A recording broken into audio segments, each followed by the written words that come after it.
Going live.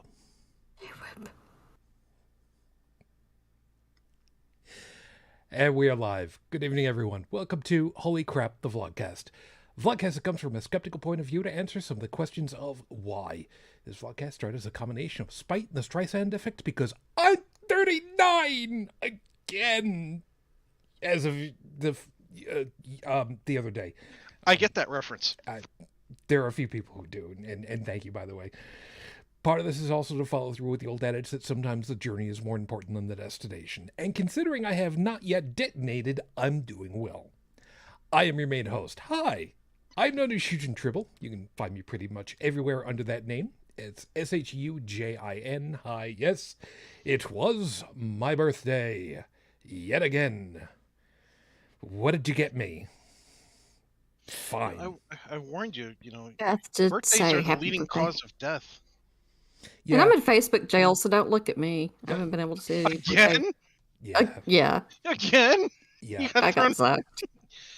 Well, hey, Russia's in Russia put Facebook in jail too. That's true. They put lots and lots and lots of people in jail, but that's for a little bit later. That's for a little bit later. So, hi, yes, hello. It's good to be back with you. Yeah, there's stuff, there's good, there's bad, and there's us. So it's all good. So it's good to be back with you. Again, you can find me pretty much everywhere under the name Shujin Tribble. Is that my real name? No. What are you? Seriously, are you new? Oh, well, okay. Hi, welcome to the place. It's good to have you. There's actually one episode where you did reveal your true name. Yes, I have. Let them go looking through the episodes for that. Ha ha ha ha. Yes, good luck. And, as an aside, by the way, yes, there are other voices in your head. It's not just me. With the extra voices in the whatever. Midwest of the U.S., Brigid. Hi. Hi. We were having a little bit of fun just a little bit before air, and I tried so hard, literally 3 seconds before I hit the go live button to try and get her to just break down laughing at a joke that had to do with a bad 80s Christian rock band. Showed tremendous restraint. Oh, deep sweaty banana? No. Oh. No, but you're on the right How do I best word this? You're on the right chromatic path. Yeah, that's what chewing the inside of cheeks is for. I'm a professional. Okay. Sometimes. Okay. And off to the right, along the eastern seaboard, UnrenownedTech. Good morning. Hello. It's good to have you guys. I am giving kitty cats kitty treats. That's They're happy kitty cats. Perfectly fine. Any and all jokes about Mrs. Slocum can be directed directly over to him at any time. You're welcome. And of course, if you're with us live, you can join us over on the live chat, which means, Stephanie, hi, Felis, hello. You baked me a cake. Ate it too, I'm assuming. Matter of fact, I have not actually had any cake. I did not get any, okay, so here's the thing. With my son and I, for the longest time, I've because of the way that things can work and not work because of scheduling things, we've kind of had this thing where when your birthday happens, whatever that week is your birth week. So you can take a few extra liberties with stuff that you otherwise would go, I really shouldn't do that. And your actual birthday is a day where, no does not exist, really. I mean, it does, but it doesn't. So you want to do something special. You want to go out for a drive somewhere or do something. You know what? It's your birthday. Okay, it's your birth week. All right, you want to go to a special place. Okay, it's that kind of thing. So I actually did not really do very much of anything for myself this past week. Because, I am not really doing a hell of a lot because I'm not. Although I will tell you this, for tonight I've decided that instead of slurping down more coffee, because I made coffee and I really should not be drinking anymore for the rest of the night, I've decided instead that I was going to use this jug, this ceramic jug that was a gift to me from my sister-in-law, who has continued to stay in touch with us and everything, and she's absolutely wonderful. And I have orange juice in here. No, I'm not going to tip it over so you can see it. It's ceramic. You can't see in it. Tough. And if you go ahead and say, oh, well, Shu, what time is it? Take a look on your watch. Yeah, dumbass, I'm not wearing a watch. And it would go on this wrist anyway, see? That's the way that it works. Although I did get Army of Dark Chocolate Dark Roast Small Batch from Bones Coffee for my friends. I have not tried this out yet. It's good to be the... or wait, no, wrong movie. It Hail says, to the King, baby. Yeah, it says dark roast, dark chocolate. Yeah, baby. Good, bad. I'm the guy with the gun. Yeah. I saw somebody... For clarification, I actually, except for Nerf, I don't own a gun. Yeah. That's the first time I've actually I have an extensive knife collection, and I'm good with a bow and arrow, so at least they'll never hear me coming. Yeah. You know how... Why?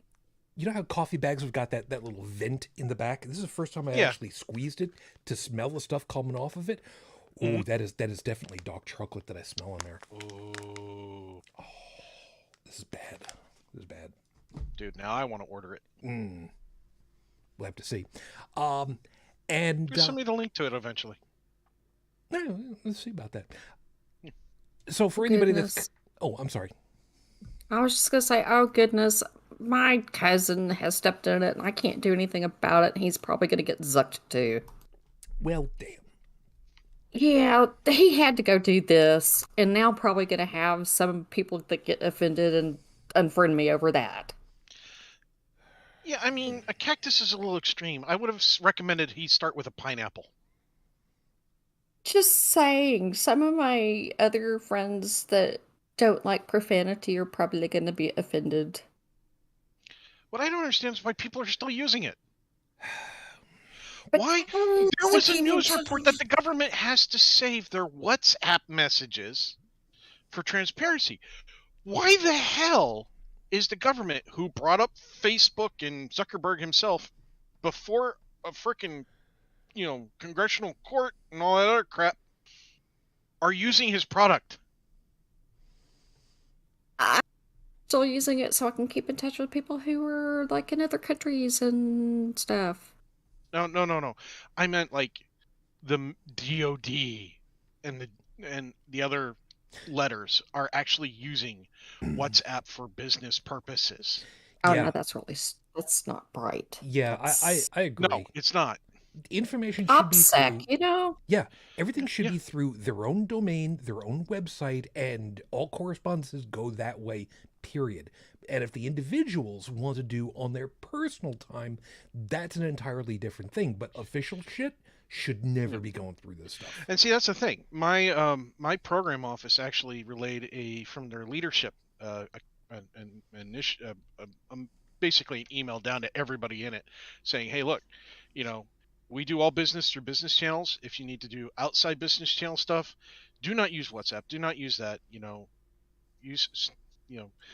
You shouldn't be doing anything that's not approved outside those channels to begin with, and you need to question whether or not it's that important that you need to do it outside channels. And if you do, it's that important, you need to do it within channels. In other words, stop using this crap. In fact, one of the people I know in the digital forensics team, the only thing that they will willingly use outside of official channels for things like, hey, are you coming in? You seem to be late, or, hey, you need to change the schedule or something like that. Something that's business related but not officially business related is Signal. Okay. Yeah. Just because of the levels of security and their transparency of their systems and such.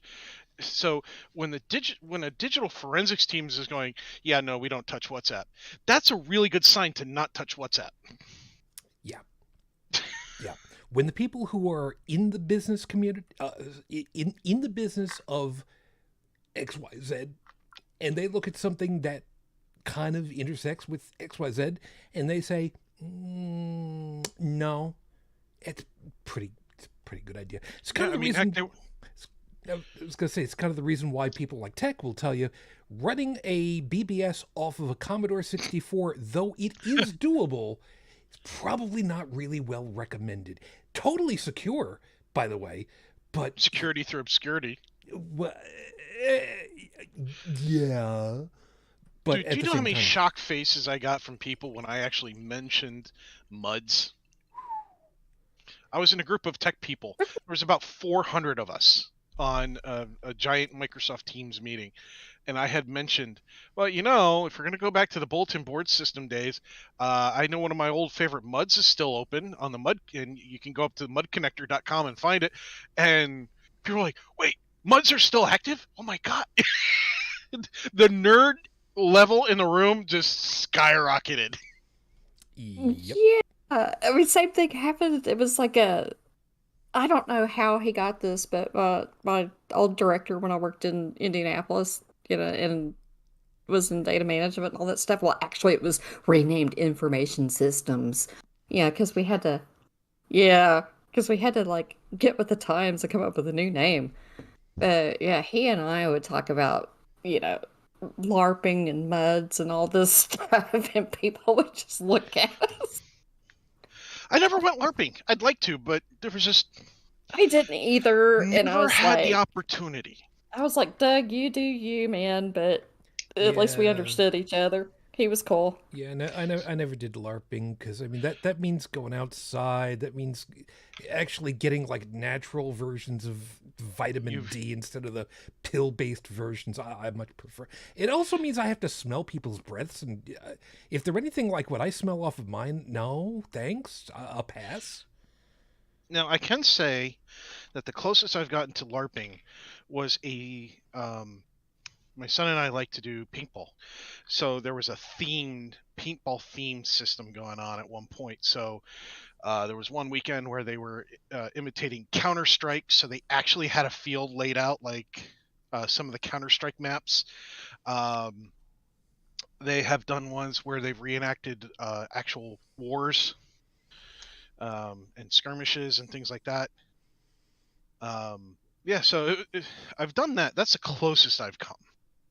It's still paintball, though. Yeah. I'm gonna close this section off with 4 words that I'm expecting people to basically sit back and either laugh uproariously or go, huh. The 4 words are airsoft hand grenade. Yes, those are real things. And yes, you're evil. That's hurt. Similar to like Nerf darts. No. No. There's nothing soft about airsoft. Okay. So imagine a steel pellet except made out of plastic, moving at very high velocity. Ouch. You wear body armor when you play this game, and you still get pockmarked. Yes. For anybody that wants to see some really good playing and some people who really shouldn't be, look up on YouTube Dutch the Hooligan. You will see he uses airsoft hand grenades. You will also end up sooner or later finding somebody who has an airsoft minigun. Yes, like, I promise I will not kill anyone. That kind of minigun. And there are airsoft landmines. I shit you not. The other one, if you want to see what good sportsmanship looks like, a good professional player, somebody who actually knows how to work with their team, but also is kind of the one-off player who kind of stays away from the main group for reasons of their play style, how it actually assists the team and so on. Silo and Silo Entertainment YouTube channel. He just started out just by doing little videos of him and his airsoft sniper rifle, but he's good. If you want to find somebody to emulate that guy. Fair enough. All right, let me get us going, and because we got stuff, because as always, we got stuff. So let me roll you over here with your 5-minute freestyle, because that freestyle starts right now. Remember what last week's was? Promises. What was it this week? Broken. I knew this was coming. I knew this was coming. The numbering system that I've been using for Rafe Badawi's incarceration has been based upon the information that I had as far as to when he was originally arrested, I think. And the reason why I'm saying that is because supposedly he was supposed to have been released from his 10 years as of the end of last month. And he wasn't. The Saudi Arabian government has been very mum on the whole situation. They've not said anything, and he's not out, and he's not made contact. His wife's Twitter account has gone ahead and said, if anybody is going ahead and saying that there are news reports from whatever group it was, Amnesty International, I think, was the account that they were referencing. I don't know if it was the real one or not. I was just so disgusted with everything. She put out a thing that basically said, look, if you've got a thing that says that he's out, no, don't trust it until you can corroborate it at least 3 different reputable news organizations. And I get that. Making promises you don't keep hurts. It hurts people's reputations. It hurts organizational reputations. And, I said that last time. But we know full well there are groups, there are individuals who just don't care about that. They don't see the worth in it the same way that so many of the rest of us do. I've talked about it before. In Japanese culture, the idea of face, you don't lose face. Your reputation is you. You got a good reputation? Okay. You got a bad reputation? That's going to be really, really tough for you to be able to do stuff. People won't trust you. So the Saudi Arabian government, we're still waiting to hear what's going to be happening at this point. We don't know what's going on. Now, is it possible that something has happened to Rafe? Sadly, yeah, that is a real possibility still. We're still waiting to hear. And with the way that things have been, without knowing anything about his condition, we can't rule anything out. We can't rule anything out at all. Is there the possibility that something untoward has happened to him? Yeah. Yeah. It's something I don't want to think about. None of us want to think about, because for people like us, why? The big question for this show has always been, why? But for something like this, the question is why? As in, why would anybody do this? What would be the purpose? What would be the point? What would you get out of it? What possible rationale would there be? Even if there was just some microscopic level of, okay, I can see that level of tuned logic that would come into it. But all we can do is sit back and wait. And know full well that their promise is broken. How do you come back from that? What do you do with that? And it's not just governments, because we know full well, sadly, too damn many people go into government and they say all the right things, they promise all the right promises, they take all the right checks, and when they win, because they do, I said what I needed to say in order to get here, and now I'm going to go ahead and do what it is that I want to do anyway. Which is stuff that we see going on anyway, all over the place. Because the rules don't matter. Why bother with the rules? When I want to get what I want to get so that I keep getting money and acclaim from people who don't know any better. Doesn't matter if I break my word, because people are just going to go ahead and buy it up anyway, time and time again. And that makes it harder on the rest of us. As a real quick aside, it happens in love too. It's episode 398 on the docket, Your Honor. Fealty without informed consent. Now, I do want to say, the title in my head was actually a little bit longer. The actual full title would have been, until I shortened it, Fealty without informed consent is slavery. So keep that in mind as we move along, because there's stuff. There's stuff.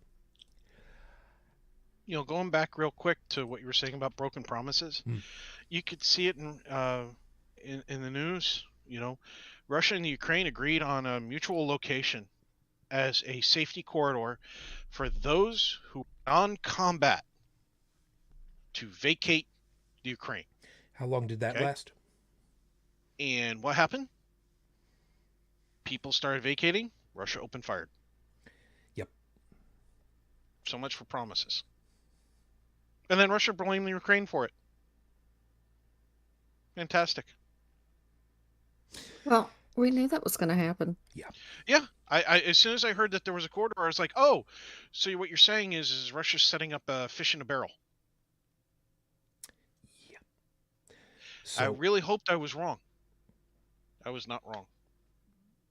as we're recording up tonight's show, with no news as of 15 minutes before airtime, it is now, according to my counting, 9 years, 8 months, 20 days out of a 10-year sentence for Rafe Badawi. And we're still waiting.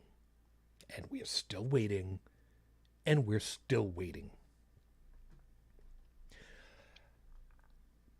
Brighten it up a little bit. Let's go on over to the horrible scopes, because, yeah, there's stuff about the horrible scopes, and we'll tell you as we get closer up to it. So, reminding everybody that if you know what your astrological sign is, cool. If you don't, just roll a d12. It's not going to matter. I'll show you how this is going to play out. Aries, you had a lot of complaints, but using change.org to let everyone else know about them might not have been the best of ideas. Just because you think Star Trek Discovery and Picard should be relegated to non-canon status doesn't mean thousands of people are going to agree with you. Or maybe they do. From what I've heard, they kind of do. Well, there are factions in there. So, yeah, there's that. Taurus, you've been sad over a lie that's been told for almost 40 years. Atreus' horse, Artax from The Never-Ending Story, didn't die in the swamp scene. She was given to Noah Hathaway at the end of filming, but due to the financial burden, he left her in German with his writing double. She's dead now, though. Oh, get over yourself. She died in 2009. I left off a Y. Gemini, you don't get off the hook either, Gemini. You know that Hall & Oates song from 1981? You've gotten the name wrong all this time. It's titled, You Make My Dreams, not You Make My Dreams Come True. However, in 1976, Cindy Greco released a song, Making Our Dreams Come True, which you might better know as the theme to Laverne and Shirley. Enjoy getting those songs out of your head now. I actually tracked down the original song, the actual album cut. It's not a bad song. I like it. Yeah, it was great. It's amazing how some of the songs are different when you track down the original versus the TV intro. Like, there's the if anybody's ever watched the cartoon series, which ran for 2 seasons, Megas XLR, Mhm. it's a rock intro, and it's like 30 seconds, 40 seconds long, but you can get the actual song, which is like 2.5 minutes long, Yeah. Yeah. and it's great. I love doing that. I love doing that. Cancer Moonchild, you're going to be presented with a choice this week. You can either think about it or act impulsively. Unless the question is, should I go around these railroad crossing arms? The answer will be, do it. Leo, travel plans will be hampered by fog this week. Yeah, get that. Fog. In the middle of winter. It might be uncomfortable, but keep the car as hot as possible so you don't collect ice all over the car's roof. And slow down since the ground might be iced over. Or just don't go out this week.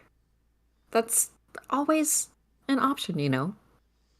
Yes. And around here we call that frog for frozen fog. Yeah, and then there's black eye. I was thinking along the lines of, you got this sheet of ice up on top of the car roof, and you're at a good clip of speed, and either one of two things happens. Either it gets ejected forcefully with air pressure and just lifts off because Bernoulli's principle or whatever the hell it is, or option two, you slow down and it slides forward and launches to, like we discussed last night, the guy that's driving around, the idiot that's driving around with a convertible and slices his head off because it just chunk right don't let that happen to you, is what I'm saying. Frozen fog and frizzle, those are problems.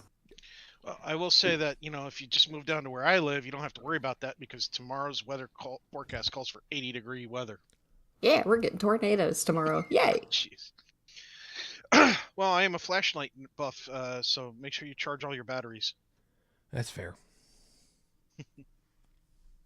Oh, it's my turn. Yep. Virgo, you will have the surreal distinction of having actually killed a tardigrade. We're as surprised by it as you will be. It survived the filming of the never-ending story, and here, 40 years later, you kill it in a weird septic tank accident. There's only one way to prevent this. Don't poop at home this week. Were you listening to these last night, by the way, Tech? No. Ah, good. You missed out Why? on some of that. No, that's nothing. No, I Pooping at tuned in other later when places you guys were talking about sugar-free gummy bears. Yeah, we're not gonna. But pooping at other places is just wrong. No, it's not. I love pooping at other people's homes. I get to find out whether or not their plunger works. Oh, no. Or he could just bring his own, which is worse. That's what I thought. Libra. Oh, do I have a? Crap! I don't have anything that I can use for sound effects over here. Well, damn it! All right, you know what? Fine. I'll just live with it. Twisting your neck and hearing it crackle isn't great, but not the end of the world. Twisting your neck and feeling it crackle is worse. Twisting your neck, hearing and feeling it crackle, then feeling nothing still isn't the end of the world. You're not that important. Twisting somebody else's neck and hear it crackle is a sign that you've gone too far. A little bit.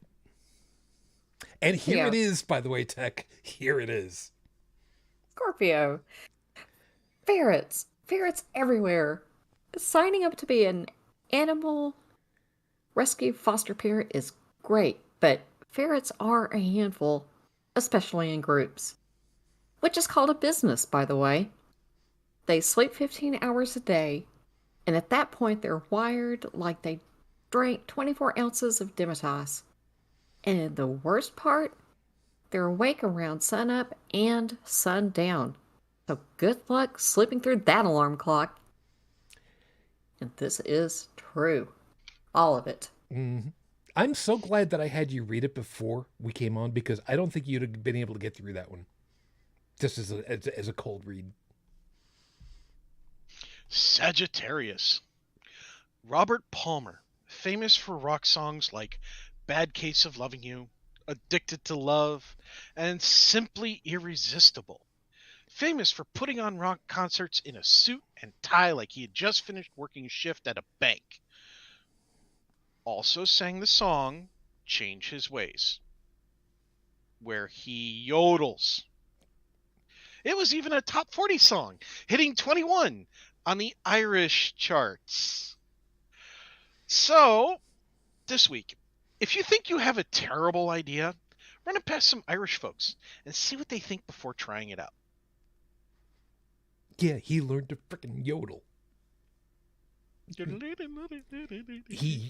freaking. It's not a bad song.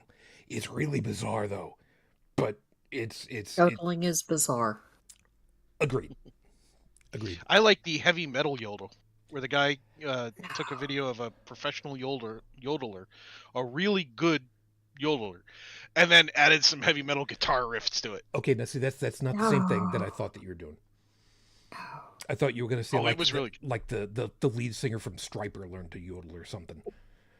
Oh, that would be. Ooh, the Foo Fighters should learn to yodel. That'd be great. It's not it's just Foo Fighters. Foo Fighters. Because Dave Grohl yodeling? No. No.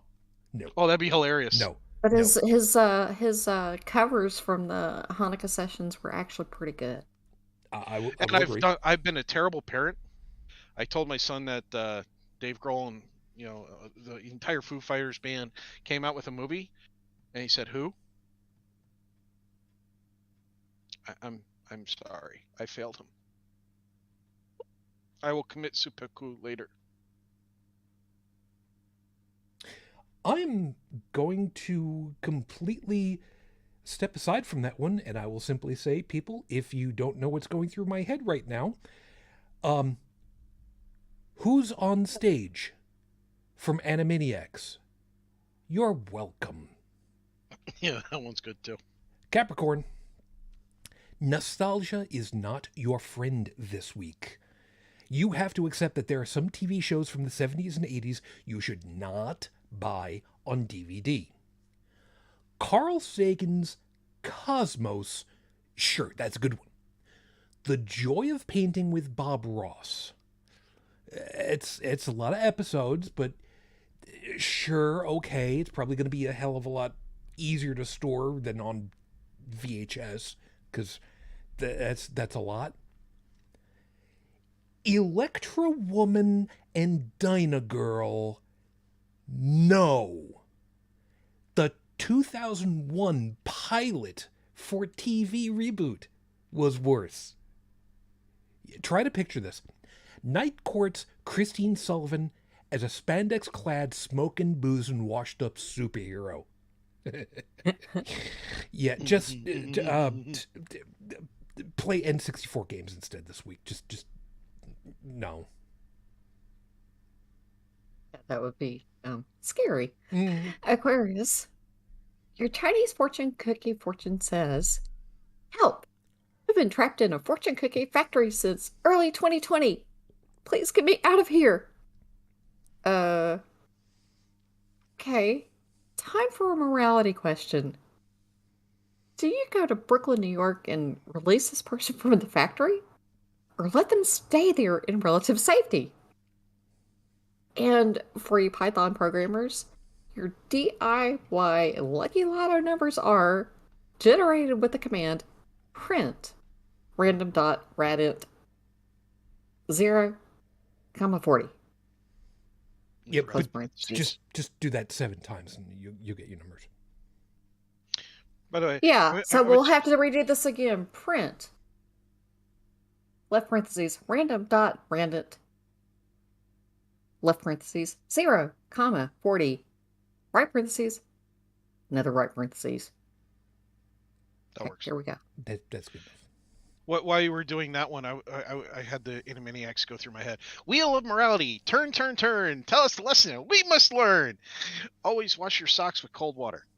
Fantastic. Good night, everybody. I always thought it was, you can always lead a horse to water, but you can't teach Madonna how to act. Pretty sure that's how that one went. Anyway, finish it up. All right. Pisces. Lots of birthdays happen this week. So here's what we can tell you, Pisces. Remember the joke about the freshman 15? The extra weight you'll put on the first week of college? You're not in great shape already, and that COVID-19 joke is not a goal. Cut your cake slices thinner this week and eat less of them.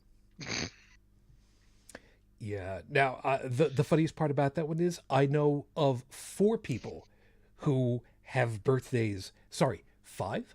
Yes, who have birthdays like basically now. Dalan had his a couple of days ago. I've got mine today.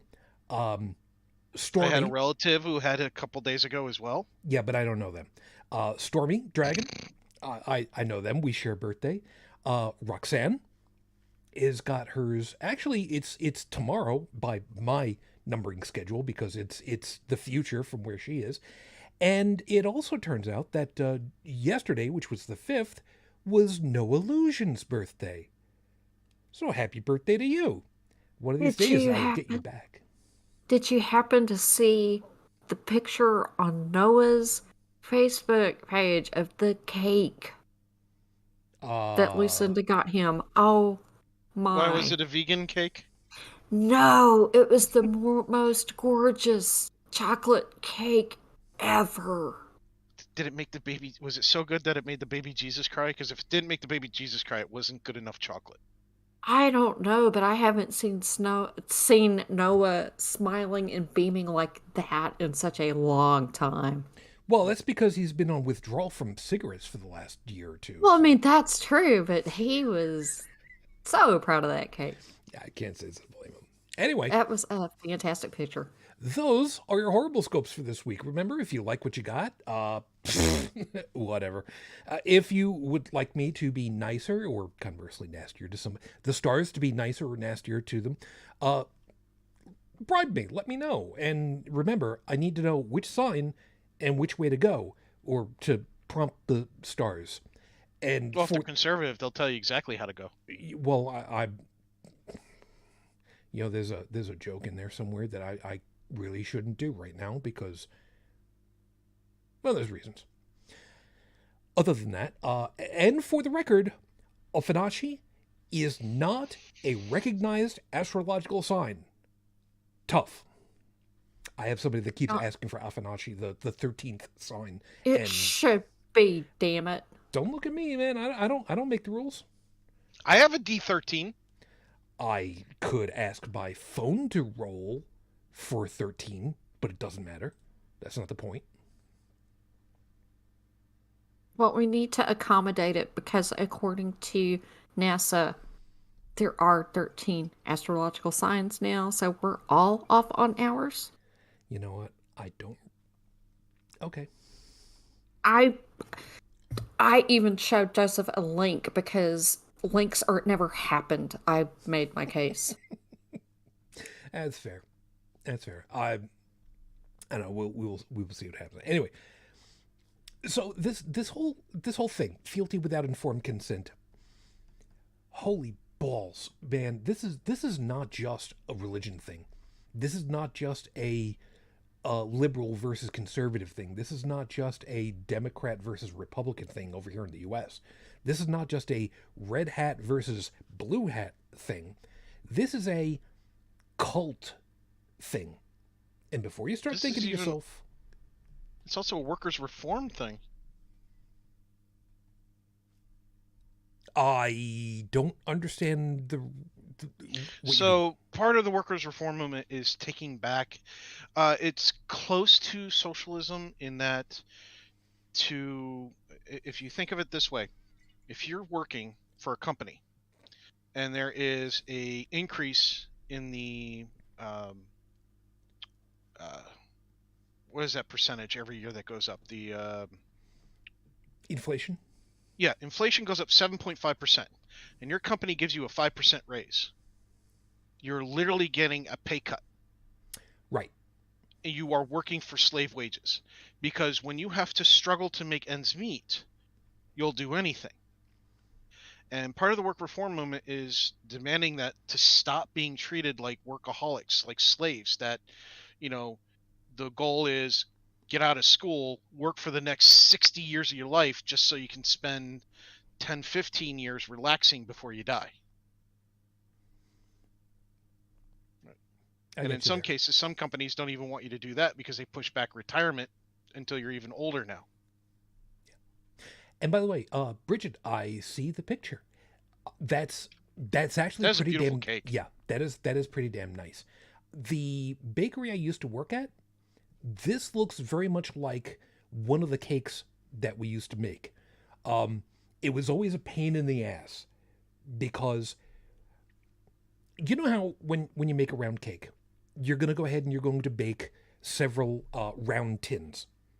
And usually folks will do, 3 of them, and you pop them out and you stack them one on top of the other, and 3-layer cake. We at that bakery, we would do industrial, because we had all the industrial tins and everything, but we would run them through a slicing machine that would slice them into thirds. Oh, very nice. So when we made these, and I don't even remember what they were called, it was 1 layer of cake, 1 layer of I forget what kind of frosting it was. But any kind of filling. It was chocolate. Right. Yeah, it was some kind of like chocolate mousse. It wasn't buttercream, that much I remember, because that was a different animal entirely. But it was, cake, frosting, cake, frosting, cake, frosting, cake, frosting, cake, frosting, cover the whole thing, and then drizzle warmed ganache down the sides to give it exactly this kind of glaze. And this is beautiful because it's also got written on it in very nice script, by the way. That is a true art. It has the name Noah scripted on it, along with a bunch of chocolate roses. Yeah, chocolate roses. They're gorgeous. It is. That is something I would expect to see on like the Great British Baking Show. Oh sure. Yeah, because that is gorgeous. That is, no lie. That is really nice looking. Dude, if I saw that and it was my birthday, I don't know whoever got it to me, I would kiss them. More importantly, Brigid, was this one professionally made, or did Lucinda do this?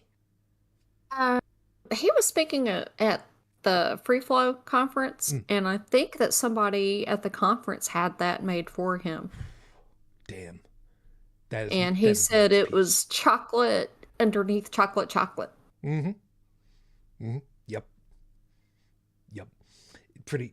That is a gorgeous cake. I'm not sure where they had it made from, but yeah, he went to go to Free Flow, and I guess gave a talk there or something like that, and was presented with this cake.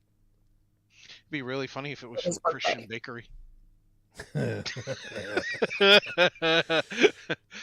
Then you go back and say, hey, by the way, you know how you identify the cakes you made? Yeah, it was made for an atheist. Have a nice day. Bye. Yeah, but see, we wouldn't normally do that. Just if you want to troll somebody. Yeah, we wouldn't normally do that because that's all right. Anyway. Yeah, I would only do that to a bakery who was being a dick to people. That is a beautiful cake. Oh, and no doubt. Yeah. That is really cool. I would have cried, if someone had presented something like that to me, that if I didn't expect it and I was at a conference and somebody's like, oh, happy birthday. Yeah, that wouldn't surprise me. God, how many layers was it? 7?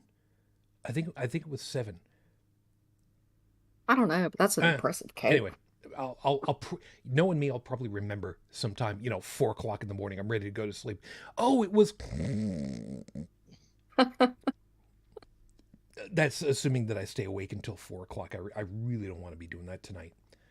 Anyway, okay, so the whole point of this topic for tonight, like I said, is that it's really hard for us to think that we are in a cult. And I'm using the royal we at this point because nobody wants to be told that they've done something wrong.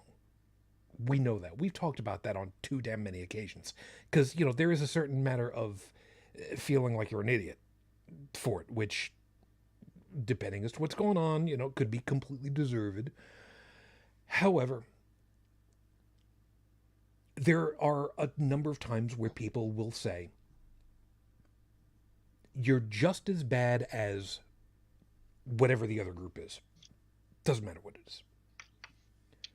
And yes, there is the whole tu quoque fallacy. Did I say that right?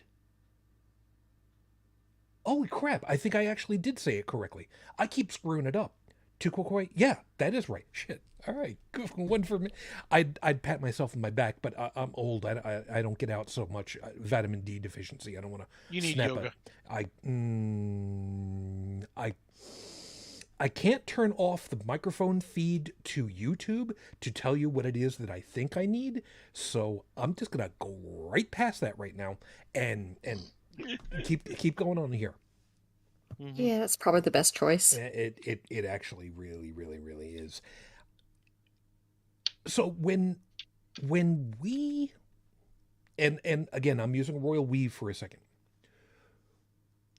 When we say this group is categorically wrong because of something that they're doing or advocating for.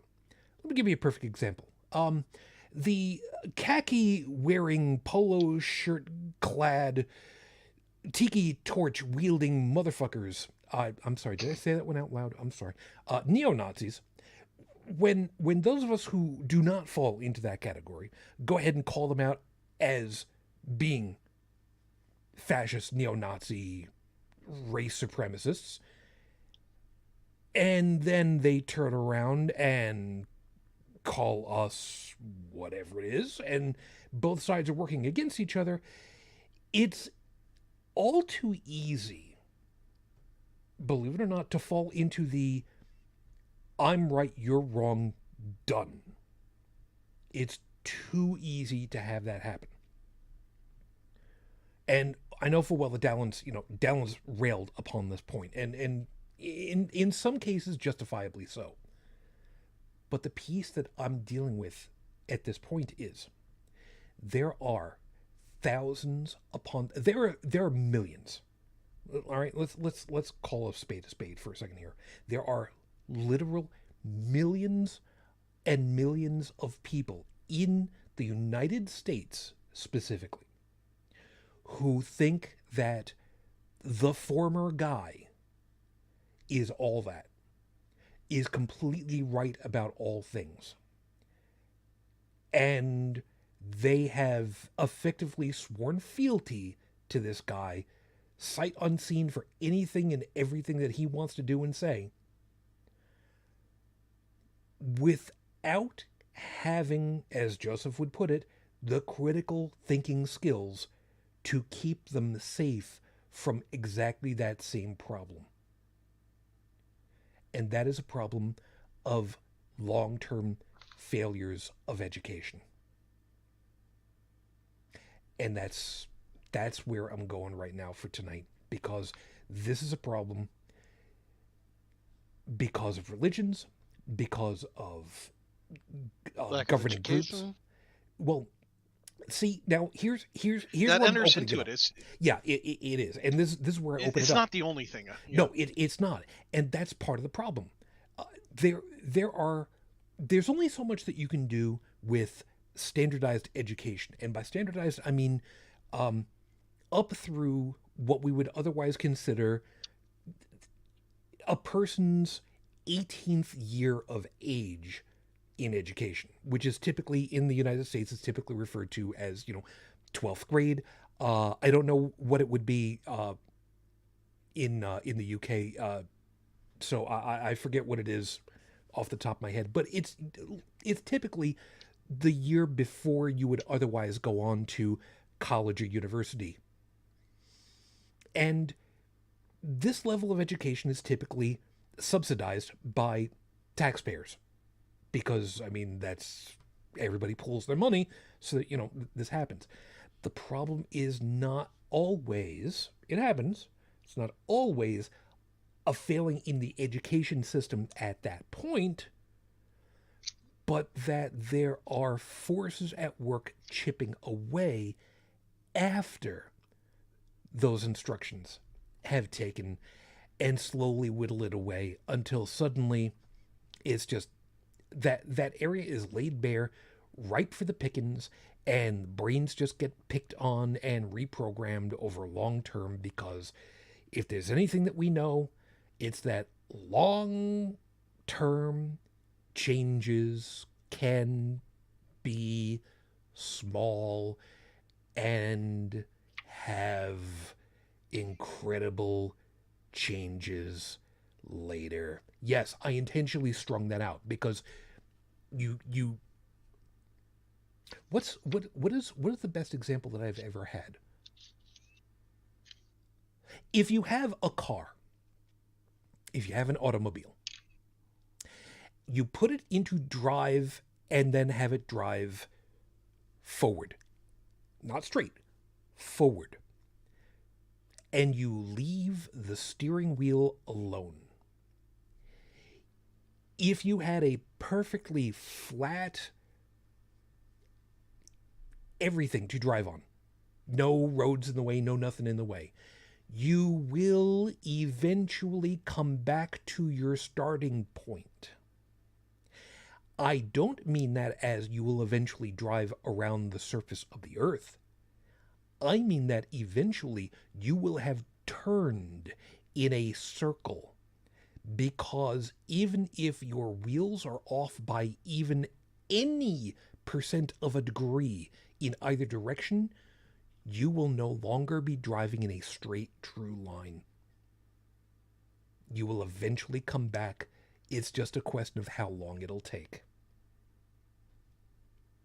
And sadly, the very same damn thing is happening with people after they've gotten out of their subsidized education levels. And that's what I think has really happened to so many of these people with the conservative parties. I'm not necessarily going to say Republicans, although Republicans tend to be conservative and conservatives tend to be Republicans. So, I mean, I don't want to necessarily bundle them all together, but you know, if the racist shoe fits up your ass, you know, you take it. I mean, one of the things that I have a problem with is the fact that there's no civics courses in schools anymore. But, I mean, there are some few schools that still have it, high schools. But in the 70s, a conservative group encouraged the government to get it out of the public education system. And the reason for that is when you have students, when you have the younger generation understand what their rights are as an American citizen, they're likely to flex those rights. For example, companies. Here's an example that a lot of companies say, "Hey, upon hiring, if you talk to anybody about your pay, we'll fire you about how much you Yep. make." Well, guess what? Federal law in the United States of America says that you can talk about your pay. You're Yep. actually protected from that. The only time it doesn't work is in at-will states, because at-will states, they can fire you for no reason. Whereas non-at-will states, they actually have to have just cause. Yeah, which is Yeah, but bullshit, look at by how the way. many states are Right. now at will, though. Right. There's not many states Most of left. them. Yeah, there's like something like, I think it's like 2 or 3 states left that are not at will yet. But the point is that, you know, a lot of Americans don't realize that. And what happens is what the metric shows is that when you have a company of people who do talk about their pay and get a general idea of what their base pay should be for their position, the people who are being underpaid and taken advantage of strike back to the company. They're like, "Hey, you need to pay me what I'm worth or I'm walking." Mm-hmm. You know, and they're more emboldened. Well, when you look at any entity that has a position of authority, government, companies, anything at all, and they're used to having control of the people, and somebody comes along and shows those people, "Hey, there's a better way to live," what do those people typically do? They fight back against their quote unquote oppression, right? Whatever form it may be taking. empires and organizations and governments and companies don't go quietly. They will literally start a war to bring back the status quo and prevent change. And that's part of the problem. We as a species should be embracing moving forward to better humanity. And we just have too many people in too many positions of authority going, no, you don't need that. Just do what I tell you. Everything's going to be fine. You won't even have to think for yourself. You'll love it. Well, the other side of that, though, is how do people know what they don't know? Exactly. And that's where the in my part of the argument, that's part of the education reform that we need. Mm-hmm. Getting civics back into the schools so that we understand our rights as American citizens. That's just one of many steps we need to take to get that going. Well, yeah, the other part of that, too, is, I had seen this addressed by a caller on, David Packman that had called in, and we need to push some sort of a course starting in grade school. Because I remember doing research papers. I mean, they weren't like, APA format and stuff, but even I had to do research papers in second and third grade. Now, back then, we still had to pull out encyclopedias and things because we didn't have the Googles and all that stuff. But, somebody had said that we need to create some sort of a, how to research course or a media literacy course that could be introduced in grade school. Yeah, I love where you're going with this. Because that's what I And did with I my think son that with that the is a internet. great idea. And, sure, third and fourth graders might not be savvy enough to pick up on, how news sources are slanted and things like that, but they can be taught and, shown what is a good, reliable source and what is not, and how to go find them. And, kids don't even know how, to go about finding neutral sources now in college anymore. And sure, if we could go in second, third grade and go get encyclopedias and library books and use those to write papers with, it was only like 2 or 3 pages. That's the perfect age to introduce kids to that kind of a thing. Hell yeah. We Yeah. need to do it. Yeah, I've said before, for me, I remember junior high school that there was a short time where it was, how do you tell the difference between an opinion and a fact? And it was an incredibly short amount of time. And it was just, okay, moving on. Now, admittedly, that is a very, very important piece to learn how to do. But unfortunately, at least in my experience, and I know one man's experience is not, data.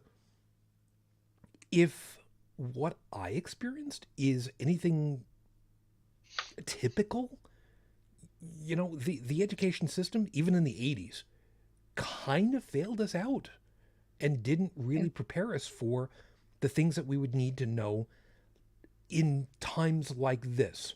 And I also want to kind of caveat onto that. Who in the 80s would have ever believed that we would be in a situation like we are now, where there are people who are saying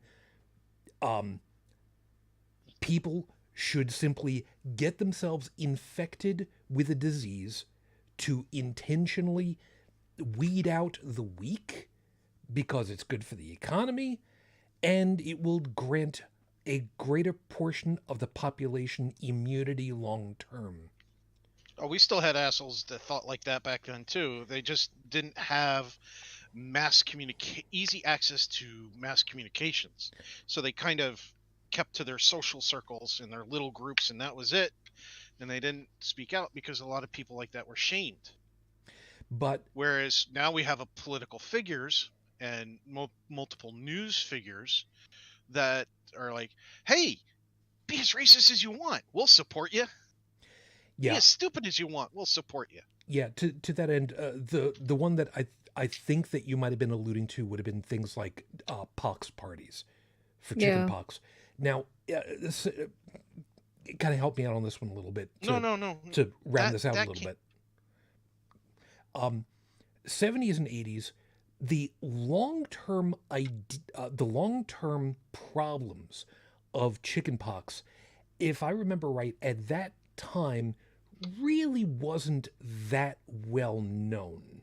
But Right. chickenpox was still considered an inconvenience more than anything else. But Well, yeah. But I mean, back then you had people that would get it younger and might not have as severe an outcome as adults who came down with it. yeah, yeah. And then there are those of us who got it twice. Thank you very much. Appreciate that. Thank you. The point that I'm going at is chickenpox was kind of, at the time, thought of as much more an inconvenience illness.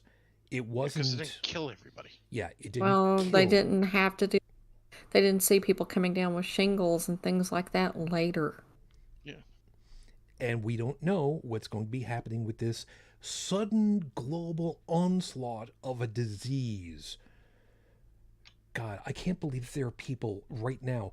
All right, ignoring the pox party ideas for a second, the idea that there are people who are absolutely discounting the disease, the germ theory of disease.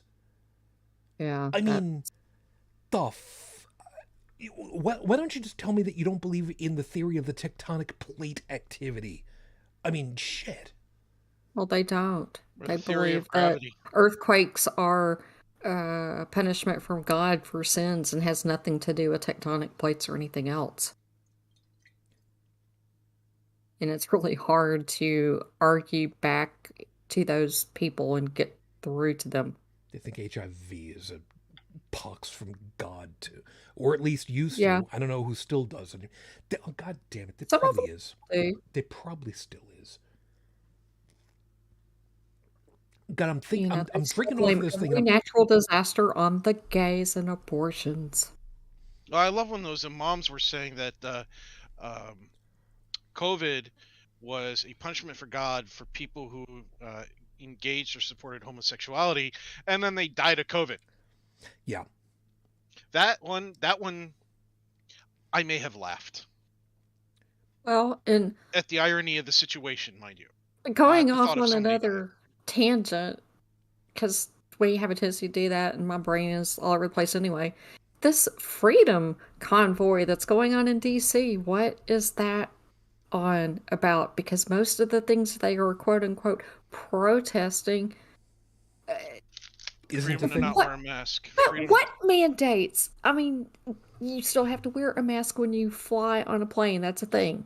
I doubt that's why they're in DC, is because they don't want to have to wear a mask on a plane. They're bitching about, increased gas prices, and it's like, so you're driving vehicles that get 2 to 3 miles per gallon to go bitch about gas prices, and Well, you're spending all this money driving there on gas. if a certain Saudi prince would just stop saying, "Hey, look, you need to stroke my ego," the gas prices would be a little bit more reasonable. Well, not And for people who have no idea necessarily. what I'm talking about, look up Saudi princes and oil control and have a nice day. Yeah, but what people do not seem to understand, and this goes back to critical thinking, there's so much, is that the former guy was spewing a lie that we were energy independent when he was in charge, and it's like, no, that's not how this works. That's not how any of this works. People, whether it's ExxonMobil or whomever, all oil goes on the world market. Everybody that purchases it pays the same price. It doesn't matter how much we drill here. It is going on the world market. It has nothing to do with how much you're going to pay, no matter how many pipelines we open. And people do not understand that. The other thing is we have an easy way to help control the gas prices. It's called work from home. And yet the current president gets on the air and says, okay, it's time to stop working from home, go back to the office. Wrong, asshole. Well, It's not that time. If you maintain work from home, we consumed less oil. Prices will go down. We still need the truckers to drive and trains to go and the planes to fly to ship products and necessities and goods, food, medicine, and so on around the place. So the burden would be less on them by us choosing to continue to work yeah, where we can. but I understand why he's against that though, and I hear what you are saying, but there's a domino effect there.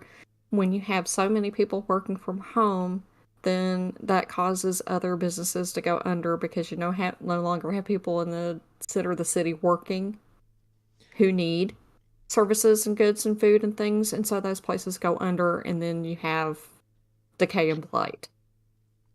So it feeds off of each other. I mean, there is no easy solution. No, there isn't. But we can choose to drive less. We can choose to travel less. We can choose instead of being in the office 5 days a week, we could go in twice a week. Yeah, I mean that's slow fair. down. Exactly. Yeah, slow down. Stop this stop and go rubbernecking bullshit on 495 and I-95 and all that other crap. There is no reason for that stop go stop go stop go stop go. Okay? You're not going to get there any faster. You know, I know this is kind of sideways to everything, but I don't care.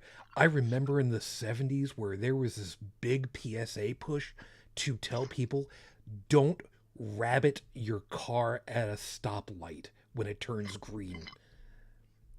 And that's true. Yeah. The person who's running the red light will hit you.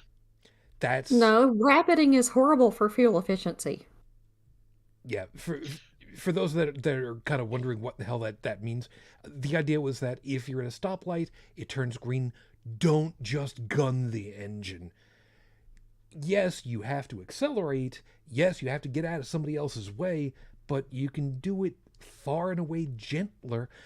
My car, 2013 Honda CRV. I'll go ahead and I'll tell you. I wanted a manual transmission. You can't get them in a manual transmission anymore. Honda, thanks ever so much. Screw you too. It has an electronic readout that shows you on the dashboard what your instant fuel efficiency is. And I try to keep it, even though this is an SUV, I try to keep it close to 30 miles to the gallon, instant read. And I'm usually pretty good at that. And why? Because admittedly, it's a relatively oversized vehicle for what I need truly day to day, which I don't get out much more than like once a week, but whatever. But I mean, you can do it too. You just take your time, man. Just relax. You want to show off sometime and blow somebody's doors off? I mean, why? But there was I was at the gas station today. A guy pulled into the gas station like there was no speed limit in the world, and like he needed to, like he was, somebody's leg was cut off. After he pulls into the parking lot, damn near taking my door off. That's a problem. He casually gets out of the car, casually walks into the gas station, casually buys a pack of cigarettes, casually walks back to his car, slowly puts on his seatbelt, adjusts his radio, whatever, and then as soon as he engages, peels rubber out of the parking lot, peels rubber down the road, boop, boop, boop, off he goes. I was like, you're the fucking problem, guy. Yeah. You are the problem. People like that are going to get other people hurt. Because I'll tell you, driving like that is not going to make your dick bigger.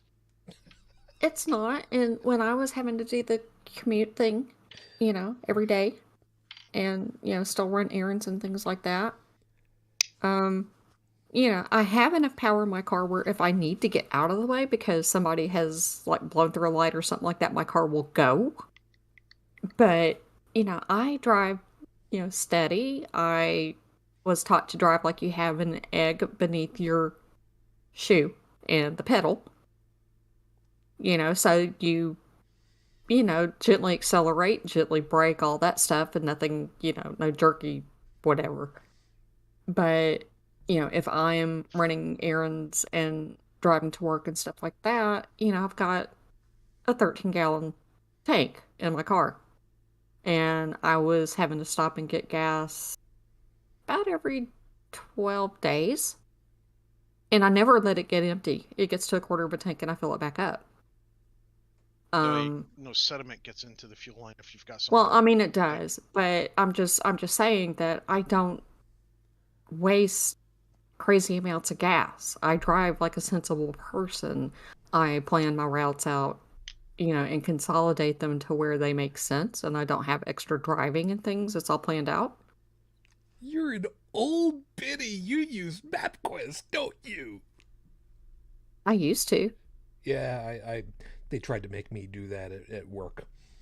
I mean, I'm not forced to, but I just do it in such a way to where everything's organized and I'm not wasting a whole bunch of gas. And I had to start doing that back during, when was it? Katrina. When gasoline went from like $1.86 to almost $5 a gallon just in the blink of an eye. Yeah. I don't act out in my car. And I mean, sometimes I will do, the wee thing. Like if I'm on a long road trip going through the mountains and there's nobody in the car with me, I have a little fun. But, I don't ride people's bumpers and dodge in and out of traffic and gun it. There's no need. See, I get it that there are some people who need vehicles that get 10 miles to the gallon because they drive the backcountry roads. Their machines, their vehicles have to get to locations that no other kind, you're just not going to get there with a Prius. Doesn't matter how much you uplift the suspension, put different tires on, because I'm part of the Prius forum. Not that I own one, I want one, but I don't own. But I've seen the conversion kits and stuff so people can take a Prius off-road. It's still not going to get to some of the places that like a Jeep Wrangler is going to get to. No. So I understand that we have specific vehicles for certain reasons.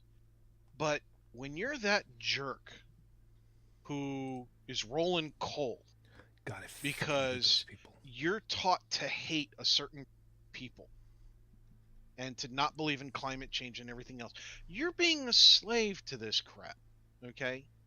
You're being a slave to a cult of personality that pits us versus them, okay?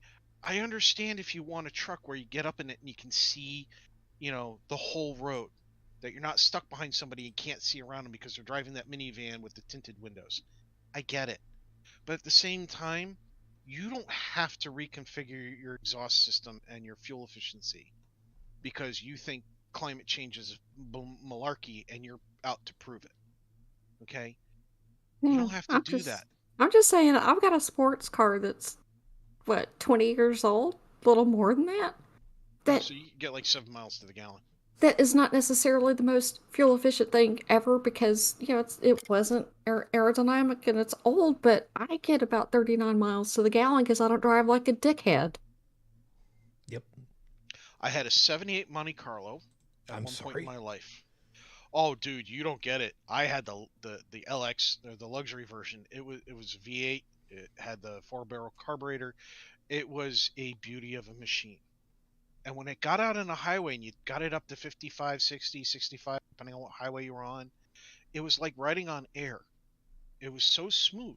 And the engine at high speeds was relatively efficient. I could get on the highway about, for a vehicle of its time, I could get 12 to 13 miles to the gallon if I coaxed it up to the speed gently.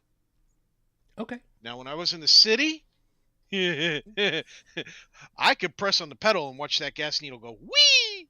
The gas needle go from full to empty. Look at that thing travel. Yeah, my mileage when I have to do like a bunch of stop signs is not quite so good. I will say that. But whose is? But I've met people who piss on somebody who has an eco-friendly car just because they have an eco-friendly car. It's like, where is this hatred coming from? And of course, it comes from the mentality of, oh, somebody's eco-friendly, they must be buying into this climate change bullshit, and oh, there must be a commie hippie liberal socialist. And I was like, dude, you don't even know what half that shit means, okay? Yeah, You really don't. You really don't have a concept of what it truly means to be a socialist or Republican or a Democrat or a communist or any of that stuff, because you're not using this shit in the right way. Okay? No. Sit down with with an encyclopedia, a thesaurus, and a dictionary, and please look these things up. Please start using them the right way. Okay? Because believe it or not, you live in a democratic you live in a democratic slash republic country. Okay, it's kind of a blend, and we have policies that are of a combination of democracy and socialism, and we have some policies that are straight so. Okay, and some other policies that are just democratically elected, and then we have some policies that we didn't want and we weren't given a choice because some people in power said, fuck. So you look around at this stuff and it's a real eye-opener of, wow, I've actually been supporting a socialist policy all this time, and it's helpful to other people, and it's actually a good policy, but it's socialism. Socialism's bad. It's like, no, dude. When you're taught not to think for yourself, and somebody says, and the person that you're listening to who's been teaching you not to think for yourself says socialism is bad, that's all you're going to think. You're an echo chamber. Yeah, you want to say socialism in certain. Well, I was gonna say socialism in certain forms, just like any form of ism, can be used wrong. Yeah, because any tool can be used improperly. Socialism, you want to talk about things that are simply accepted as just a good, even though it's a socialist ideal. How about we just start off with fire departments? Yeah. Nice and simple. The original fire departments wouldn't put out a building. They'd go around with buckets until they made enough money to pay for putting out the building. Yeah, I mean, the one that really killed me was back during the emergence of the Tea Party, was keep your government hands off my Medicare. Yeah, right? It made me facepalm so many times. People just don't get it. And that's the biggest Problem. That is truly the biggest problem. What was it? And that problem is about to get us dragged into a really bad war, too. Yeah. I wasn't even going to go to the war about it. I was just going to say that these people are just regurgitating whatever they're told. They are, but and even some of the people that are like, go institute a no-fly zone, and I'm like, do you not understand what that entails? That entails having to shoot down planes, which means war. Yeah. Backing up, by the way, because I have been watching what's going on over there with you guys talking on the chat. Felix had said a little while ago they need to bring back critical thinking as a required class. I would not normally say something like this, but bless your soul. Oh, if only I would be fine with making it part of English and communications, because the idea that we go through English class to learn all the rules of language that we use, but it's still forming and evolving, and things don't always necessarily work the way that we've been taught these days. Having a much longer course on critical thinking, I would love that. Thank you very much. When was the last time you had to remember how to format a business letter versus an informal letter to someone and get the margins right? And where does the date go? Where does the date go versus, okay, the addresses, because you're supposed to have both addresses for who you're sending it to and where it's coming from, and the date goes over. Okay, I don't remember. Do they even teach that anymore? I don't think they do. I don't.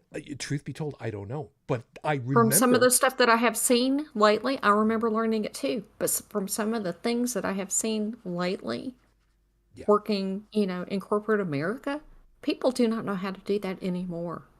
You know what would be great? Instead of necessarily thinking a critical thinking by name, how about a journalism, a semester Something. of journalism, doing That would a be good. school newspaper that every class has to go through for a semester, learning how to write, learning how to trace down information, how to interview people, and then how to communicate that out. Because there's so damn many pieces that could go into that. And I'm going to address Stephanie on this one. Hmm. I wish we could, but Whoa, could what? introduce some kind of a critical thinking skills class in high school, but at the university level here in the United States now, it used to be a requirement to have some humanities classes, philosophy, ethics, something along those lines to teach you how to do some critical thinking. And those are no longer required to graduate either. They're killing off humanities requirements altogether. And I think that is a horrific mistake. Of course they are. Did you not see the huge backlash out of like southern schools and school districts in uh, what do they call it? The religious zones. Bible God, Belt. my brain fart. Huh? Yeah, the Bible Belt and so on. When people started to learn about the religions that were generally practiced in other countries, holy balls, did people lose their frickin' minds. It wasn't the kids learning the stuff that was losing their minds. It was their parents. It was the parents. Oh, dear God, how do you teach my little sweet Bobby, Susie, or whatever the hell their goddamn name is, about somebody who has a different belief? We can't have them think that people are different. Oh my God. The worst. The absolute worst item I have ever seen along those lines was when there was a poll that asked, should we allow our schools to teach our children Arabic numerals? God, yes. Yeah, People, I saw that one. People lost their minds. And I'm like, God, I was laughing at that so hard. I know I shouldn't have been. I know I should have been crying tears of sorrow and disbelief. I was. And just at the reactions and everything else. But, you know, I deal with tragedy slightly different. I tend to laugh because that's my coping mechanism. Yeah, because of the absurdity of it. I'm completely on board oh, with it's you. like, because balancing a checkbook is so much easier in Roman numerals. Am I right? I don't get it. At first I thought, okay, this is a troll, and the replies to it are trolls. Why do I think it's a troll? Because it's the internet and Serious. Oh, if only. So If only. yeah, get that earwig out of your head. They were But serious, though. That's they the were sad serious. part. Yeah, it blew my mind that, you know, I mean, when Neil deGrasse Tyson was doing Cosmos, basically the new iteration of Cosmos, and he was talking about things we've got, you know, the different aspects of life that we have and where they come from. People were sending Fox News hate mail. Yeah. You know, and I'm going, you know, I can think of plenty of reasons to send Fox News hate mail, but learning is not a reason I would send Fox News hate mail. Their opinions on the war? Maybe, maybe not. I have better things to do with my life than send some commentary specialist, you know, hey, just because you cut off the retired Army general doesn't mean you're right. You know, that's going to be an argument going on till, you know, the heat death of the universe. But, you know, sending hate mail over, how dare you teach my little boy or girl that our numbers are Arabic numerals? They're English, you know, they're American numbers. I was like, no, they're not. Yeah, just Americans like Jesus use Arabic numerals. Yeah, just we like shouldn't Jesus tell them about. If we're gonna boycott all things Arabic, then I think that's what they're trying to do, Shujin. I think they're trying to ban all things Arabic, so that's why we have a problem with numeral illiteracy in this country. This is why people can't do algebra, because, oh my God, that's Arabic. We can't use an abacus because that came from the Middle East. I honestly well, think that they're hold trying it, to rewrite everything. hold it. No, the abacus was Asia. Are you sure? I'm pretty sure it was Japanese. I I might have to Google that because I thought that the abacus came from like, the Persian, area, I thought it was you Asia, know. like Japan, China. It Huh? was China. It was It first was China? chronicled. Circa 1200 Common Era in China, according Okay, chronicled to there. Okay. um, according to this. It looks like the hell is this site? Um, it's actually a whole site around the abacus itself. It Okay, look I it was looks like a wrong. student. It looks like a student posted it from his or her, I should say, um, college account Okay. at Ryerson. Okay. I'll put it in the chat notes. But It's I think the I'll put it in Persians here. did come up with the yeah. concept of zero Yes, they did. and algebra. On their own, yes. Before Newton.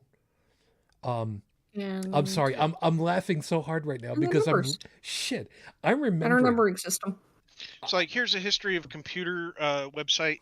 It's saying that the origin of the abacus is still debated. Okay, now, that's an fair. honest statement. That's But fair. that the earliest chronicles go back to China and Babylon. Okay. So we're talking, the abacus has been around for a very long time.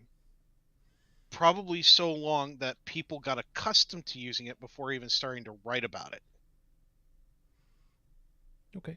But it has a history of use in Greece, China, Rome, Russia, Japan, Babylon. Yeah.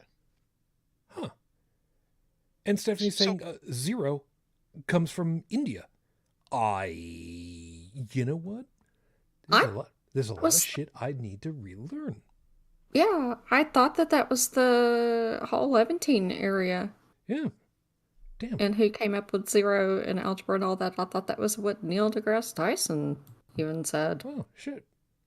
Now in Wikipedia, there's it just goes to show that there is a difference of opinion on the how far back the documentation to the abacus goes, because it's talking its reference goes back to the 1300s instead of the 1200s. So they're saying at least 1387. Okay.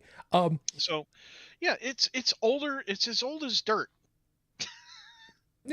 Kind of. By the way, Stephanie, history of maths is one of my hobbies. All right. First off, I'm not going to rag on you because that is your hobby. I'm going to rag on you because you use maths with an S because you're British. There's lots of different kinds of maths. Australians use maths as well because it's short for mathematics, I know. which has an S. I know. Whatever. Data plural. I'm just saying. Yes. You know, I realized a long time ago that we had a massive problem with education, and I started to think that there was something wrong while I was still in high school. And then later on, I remember at a bar, I was playing a game with a bunch of friends. Then, we decided to split up. Most of us were done for the night. I was hanging around, going to have some dinner and all that. And the waitress was saying, had come over and had mentioned that, it was nice to see a bunch of people playing together. This is long before COVID. People getting together and having a good time. And I said, yeah, it's a lot of fun, using our brains, having a good time. She goes, what are you playing? And I forget what game it was, but it did have some mathematics involved in it. She goes, oh, math is hard. And I turned to her and I go, what? No, ma'am. Math is the easiest thing in the world. She goes, no, it's really difficult. And then she told me she never finished math in high school. And I said, ma'am, all math in the world, when you reduce it to its base function, it's only doing one of two things. It's either taking one away from something or adding one to something. No matter how complicated it gets, that's what it always boils down to. Now, it may do that a lot of times, over and over and over and over and over again. That's all it's ever doing. And if you always keep that in your mind with math in mind, there is no problem you cannot solve. And then I taught her PEMDAS. Please excuse my dear Aunt Sally. Parentheses, exponents, multiplication, division, and addition or subtraction. The sequence in which you're supposed to process a mathematical formula. Mm-hmm. She had never learned PEMDAS. She doesn't even remember it being, the acronym turned into a mnemonic for memory. Whoever her math teacher was failed her miserably. And I spent just a few minutes, because she's a waitress, she had to go around, do tables. She came back, and I taught her the PEMDAS system, and then I gave her some really easy stuff to work with. By the time I had my dinner in front of me, she could do basic algebra. Nice. And I realized at that point that, holy fuck, we've got a massive problem in this country when a waitress who handles money can't do basic algebra. Something's fucking wrong. Yeah. There's a thing about this, though, that is really, really tough. And it's something that, unless there is a complete radical redo of education in this country, it's not something that can be easily solved, if ever. And that is the problem of that every locality has its own ideas on how it's supposed to get the education done. There is virtually no standardization. Now, that is not to mean that there are no goalposts for each district, county, state, federal level. Really isn't a thing. Federal level, I mean, is not really a thing. There are guidelines that come from the federal level that, you should expect that proper progress should be knowing these things at this age brackets, all that stuff. But there's no standardization on if you're one of those kids that transfers from one school to another in the middle of a school year. Where the hell are you when you go into class? Your host. Yeah, because there's no way of knowing how close, how far are you to what's actually being taught compared to the teacher that you left versus the teacher that you're going to. You could be ahead, you could be behind. You could be in a completely different area of who in the hell only knows. You could end up with, like I said, a teacher that doesn't know how to give off PEMDAS in order to get people to understand how to do math. You could be going into, you could be slightly higher and going and dealing with the beginnings of organic chemistry in chemistry class, because there's some touch on that if you're a good teacher and you got a good class. But we want the younger generations to do better than us. But we need to lay out the foundations for that to have happen. And part of the problem is that we ourselves have, in some ways, been failed. And it's not just by the education system, it's by the people that came before us, who did not help lead us, show us what needed to have happen. And those same older generation ones are the ones who have refused to get the hell out of the way and allowed greed to pick at those of us who have been less guarded against exactly the kind of stuff that's been going on. Well, some of it is on purpose too. I mean, yes. If you look at Betsy DeVos, her whole reason for being brought into the Department of Education was to destroy it. And that is pretty sick. I mean, George Carlin, and I don't have the quotes in front of me right now, but George Carlin was a comedian, actor, voice actors, movies, all things. But he pointed out that, you know, if you're smart, if you think for yourself, people are going to come after you. You know, people in the position of authority are going to come for you. He didn't say it that way, but that was the message, and it was loud and clear. Yeah. And he's not wrong. But here's the sick thing, and this is going back to. Let me do some quick calculations in my head. Going back to 1993. You were going to say quick maths in my head, and you forgot that you were going to use the S, and you No, I was changed it trying to. yourself. No, I was trying to calculate because I was trying to remember when did I get out of the military. Ah, When did I still live in Arkansas, before I got married? I'm sitting, trying to do the calculations in my head of what year this was. And I'm going to say 1992, 93, something like that. So, okay. yes, this is a minute ago. And, living in, the capital of Arkansas, okay? And things were so bad even back then that I knew people who were graduating from high school that could not count change, and they did not know how to tell the difference between a dime and a nickel. And Oh these my are people that were in their senior year in high school, could not tell the difference between a dime and a nickel, even back then. Okay? And it has only gotten worse to that point.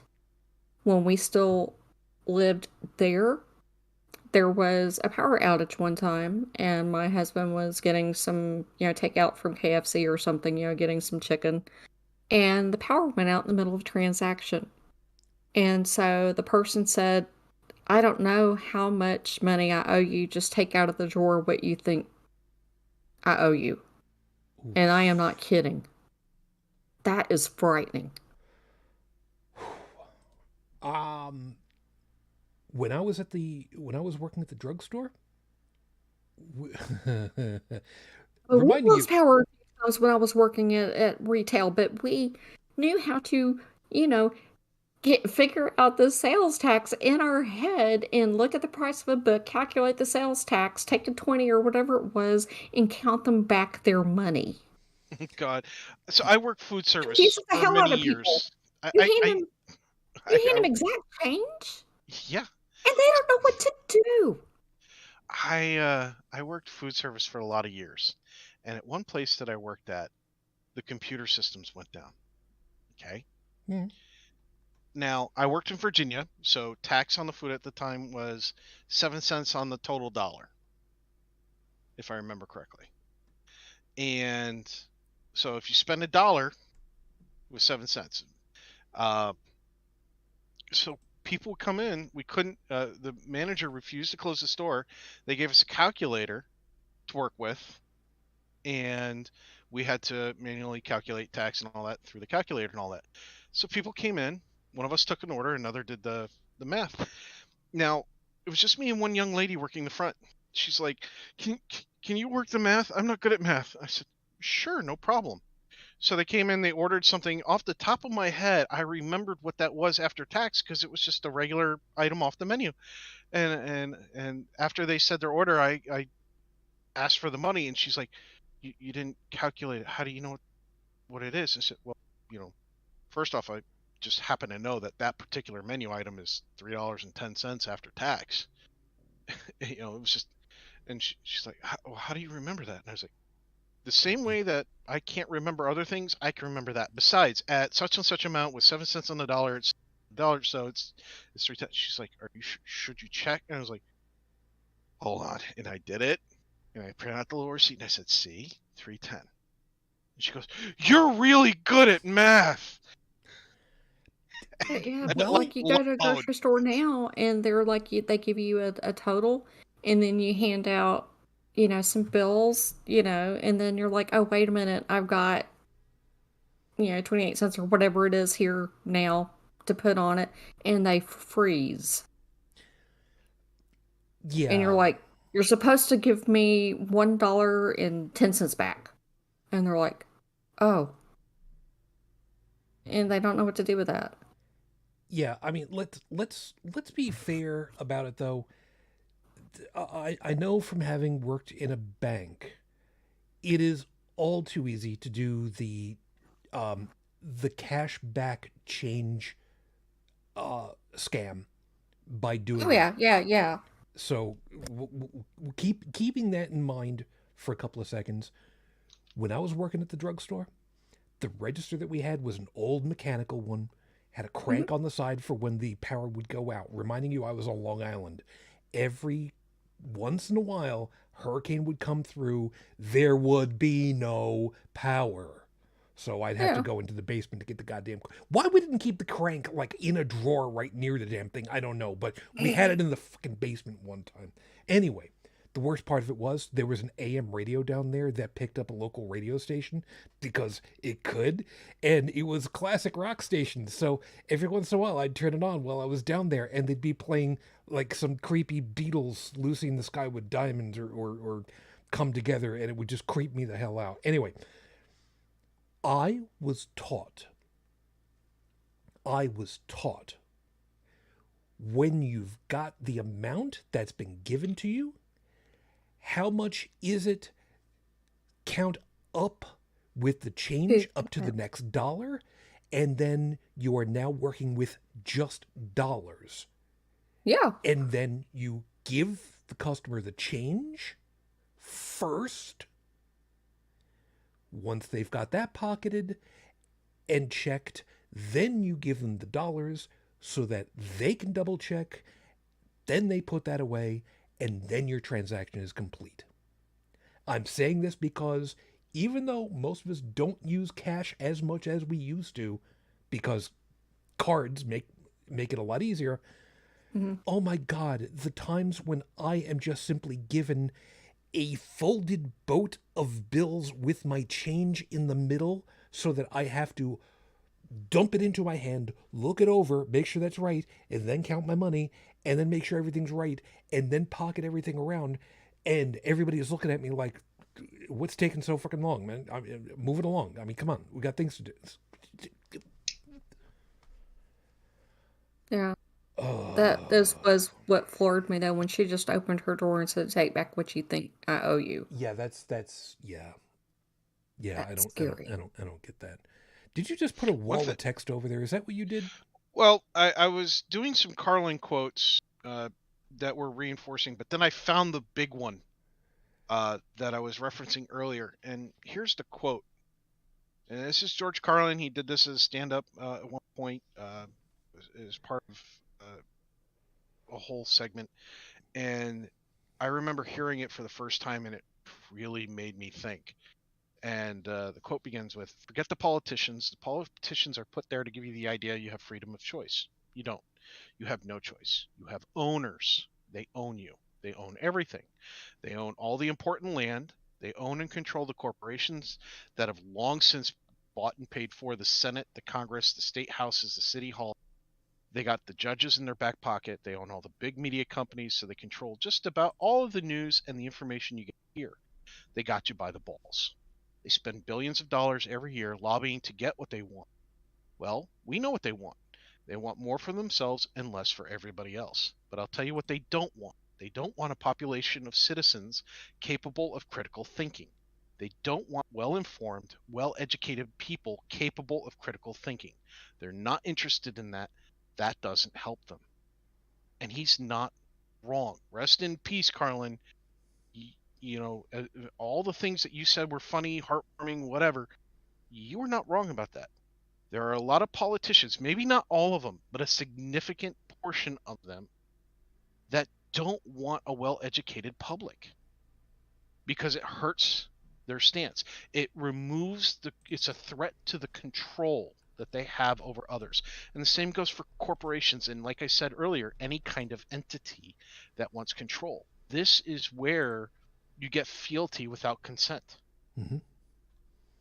because you don't know any better. Yeah, because it's built into the system. And we, being on the inside of it, had no idea that that's what it was designed to do in the first place until we finally got out of it. And we can look back at it and go, this is wrong. Mm-hmm. It really is. People don't realize that they don't have to own a house. They don't have to own a car. They don't have to own things. That they can live a life of happiness, of having a moderate amount of stuff, if anything at all, spending their time fishing, whatever.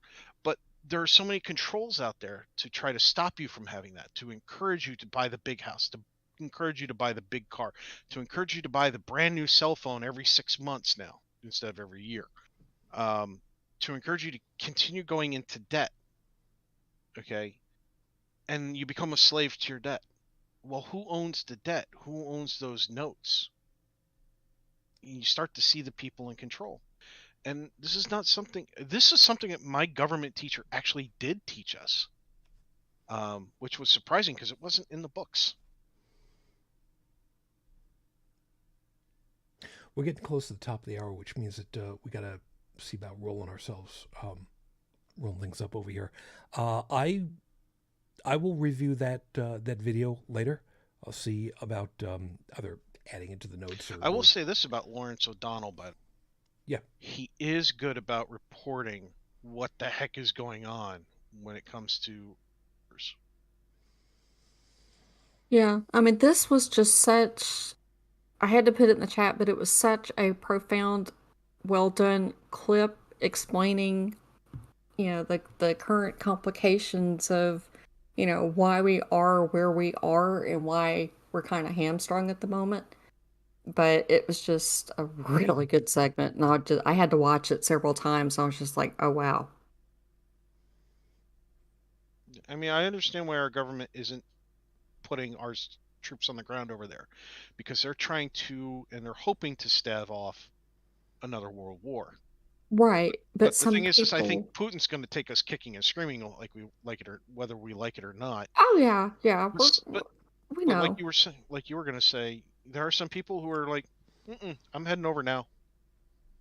Well, there are some people that don't understand why, why can't we just set up a no-fly zone? And he, is explaining exactly why and what that would entail and why it's such a bad idea.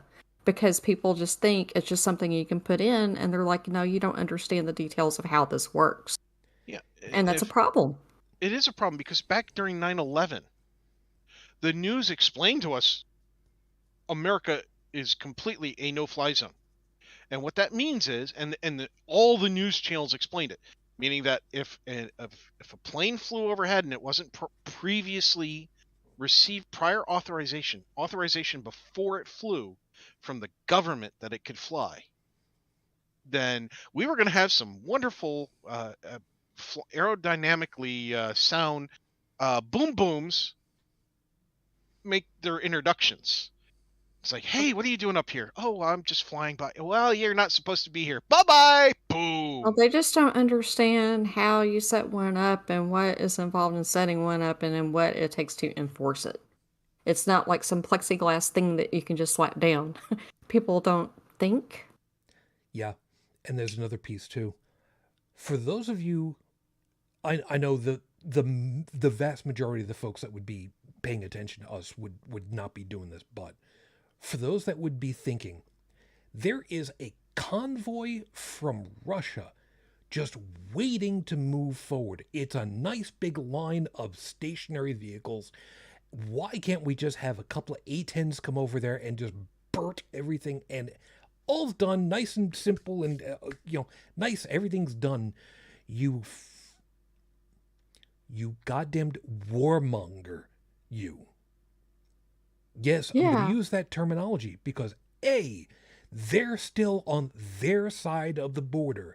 It may be posturing, it may even be threatening, but until they cross over, you're talking about killing people, many people, many of whom apparently are simply conscripts and don't have too much of a choice in the matter right now, and are on their side of a line. You would be the biggest dick. So let's put it this way. There are Russians who are literally laying down their arms Yeah. hey, I don't know what the hell I'm doing here. I was told that, we were just going to be doing a practice or a military exercise. Now, generally, a military exercise does not involve invading another country. Or live Okay. ammunition being shot Yeah. at you, Or generally you speaking. being forced to fire live ammunition at other people. Hmm. You might And maybe at fake targets. But an exercise is more of, let's get out there, let's do some practice, let's posture a little bit, that sort of thing. So that's just a generalization.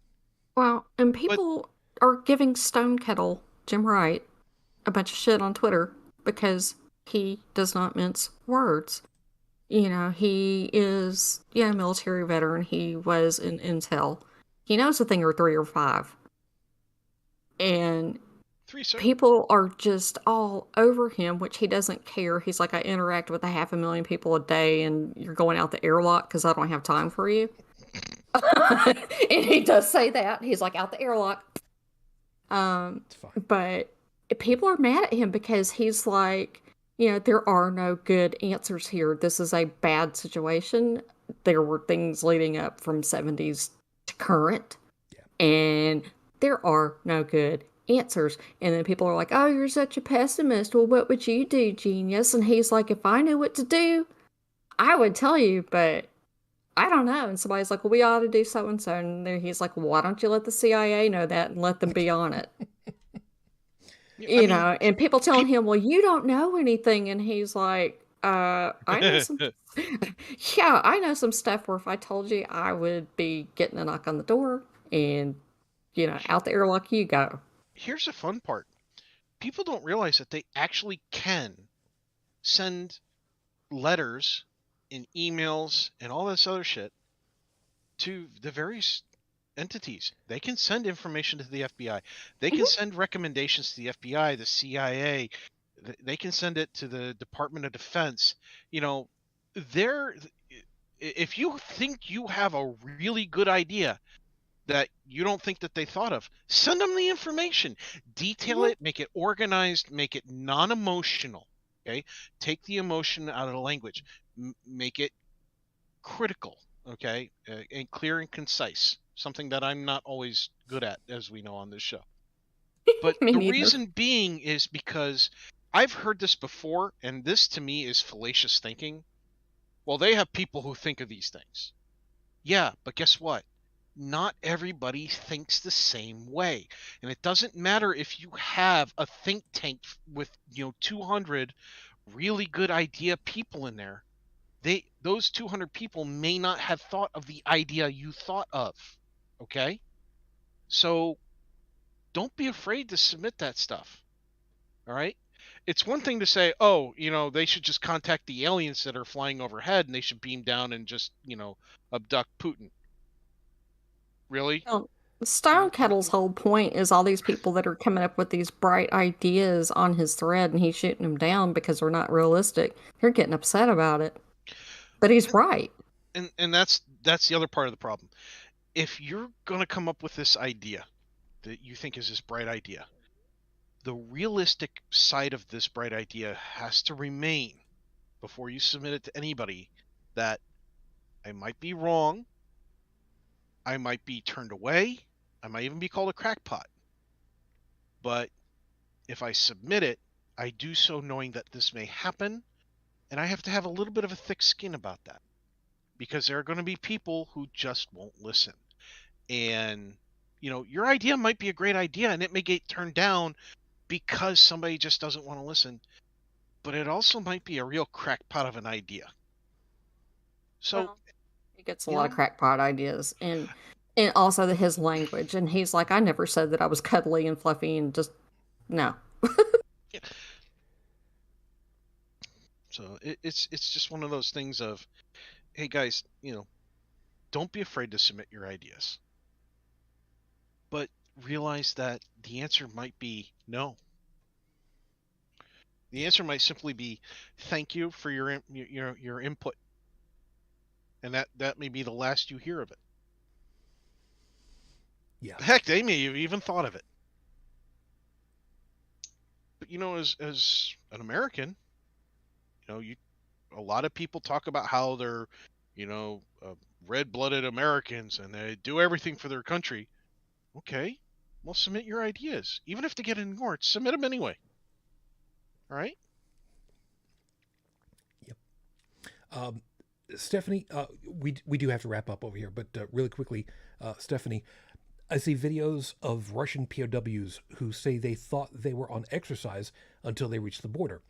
When they objected, they were told they would face 25 years in jail and now shot. Yeah, that's a thing. I do want to add to that really quickly. There are also videos of those who have been captured or surrendered or whatever it is, who are literally sitting on porches being yelled at, and they are sitting there crying their eyes out. Some that are being given hot food and drink and are being allowed to video call their parents.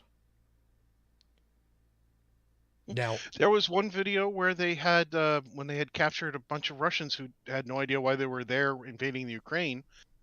They were being searched. They had a video of a guy being searched and interviewed at the same time.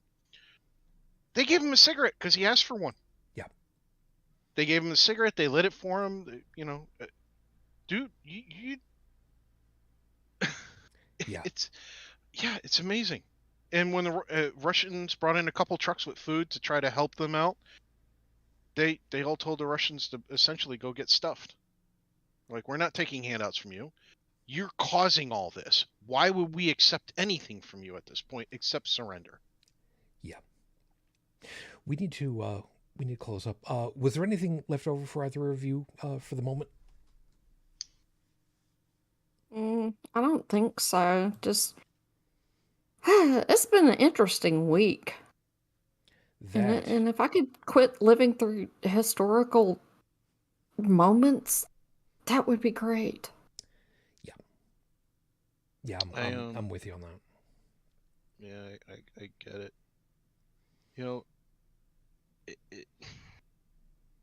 I feel bad. I feel bad for the kids of this generation, the millennials and younger, for the simple reason being that they're getting all the shit. And my son's generation, he and I were chatting, and they're looking at it the way that he and a lot of his classmates currently see the world is he sees a lot of old people who went through a war, then they had it good, then they wanted better, then they decided they didn't have enough and decided to go to war again. That's the way they see and will remember this older generation of go to war and grab and gimme and screw the climate, screw the people, screw your living wage and everything else. By the way, $15 is no longer a living wage. It's more like 24 now. Yeah. But I digress. That's what the younger generation sees. That is the legacy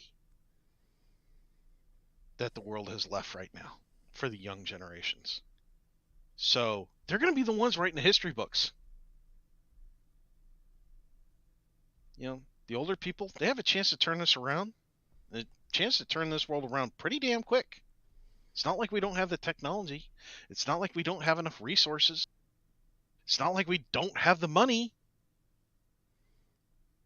It's just there's too many gimmies.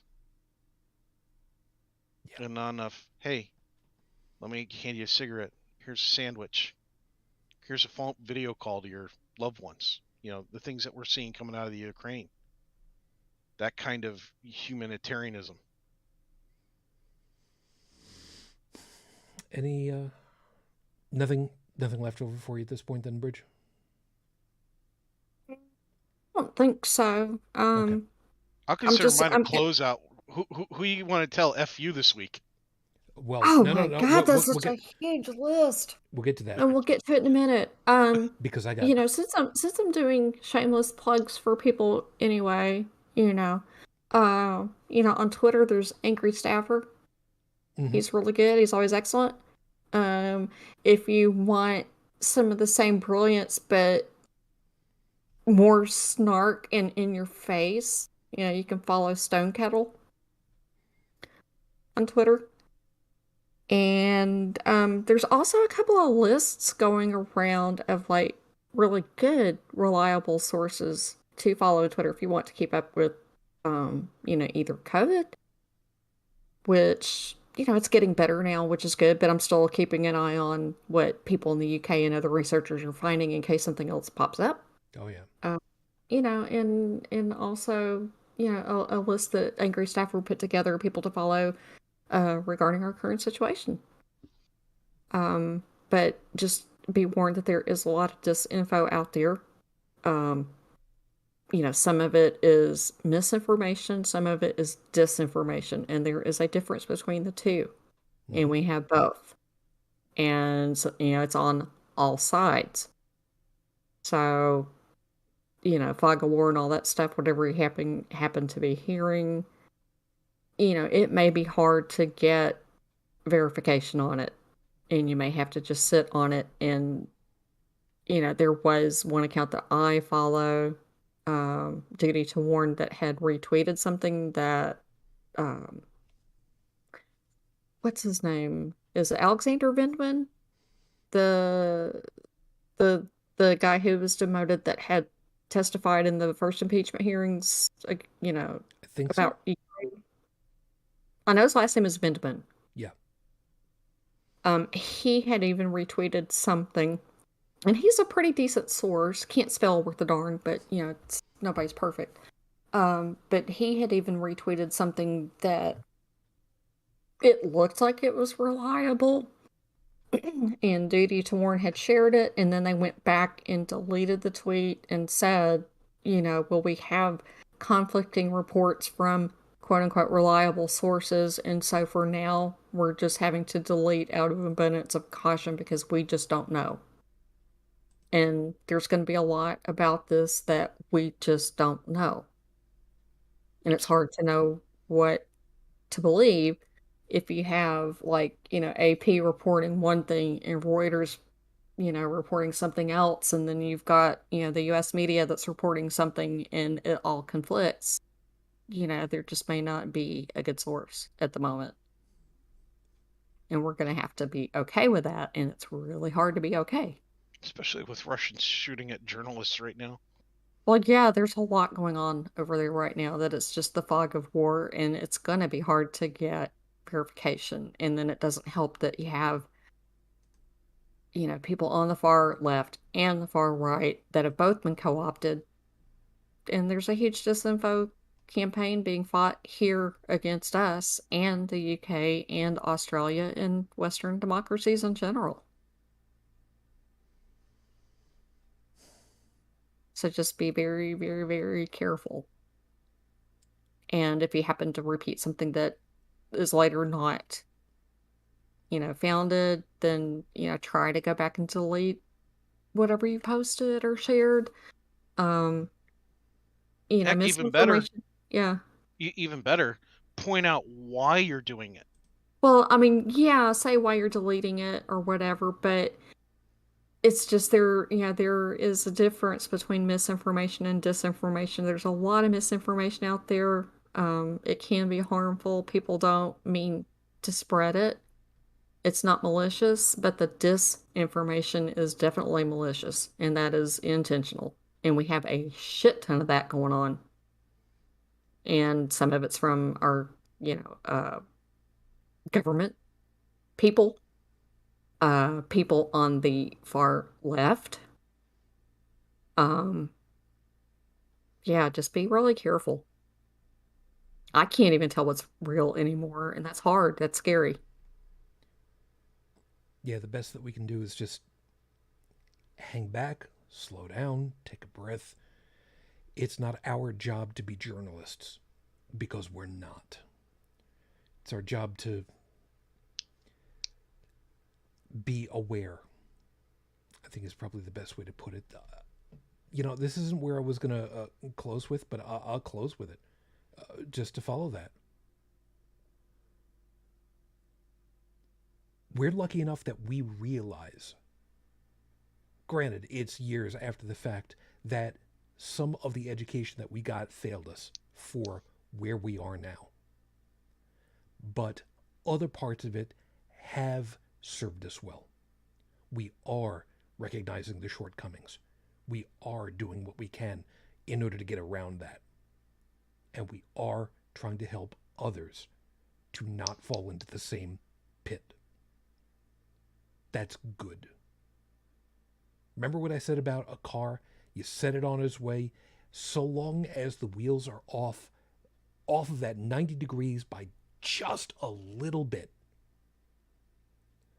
All we need to do is do our little bit to angle good information, accurate information. That doesn't always necessarily mean hopeful information, but a way for people to understand this is how you find what's right, what's accurate, and work with that. And find out what is wrong and inaccurate for whatever the reason, and shove it aside, put it into the bin, or at the very best, make sure that you know how to tell the people closest to you that are already sharing it, you got it wrong. Let me show you what's right. It's not your fault. These things happen.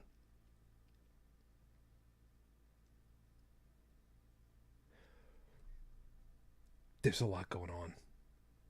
Man, this is not part of my closing, but there's a lot going on. We know it. We recognize it. And it sucks. It really, really, really does. But told you, we're going to keep doing our damnedest to be here for you, to give you a spot where you can just decompress, relax, and, still think things through, even if I can't talk. I have not had any alcohol whatsoever in literal a week, and I can't talk for some reason tonight. It's great. It is the end of the night, so you know what? It's fine. Everybody, again, as always, thank you very much for being with us. We hope that you found something worthwhile in all of our perspectives and you got something to think about for the week ahead. Stephanie, take care of yourself. Again, thank you. The fact that you got 650 BCE versus CE, you know what? I'm not going to rag on you for that either. You didn't add an extra S at the end of that, so, it's all fine. Just take care of yourself. Felis No Full Well is probably dropped off and fallen asleep at this point. No worries. And for anybody that's wondering, why didn't I go ahead and get, who is it over here? Juan. See, right over here.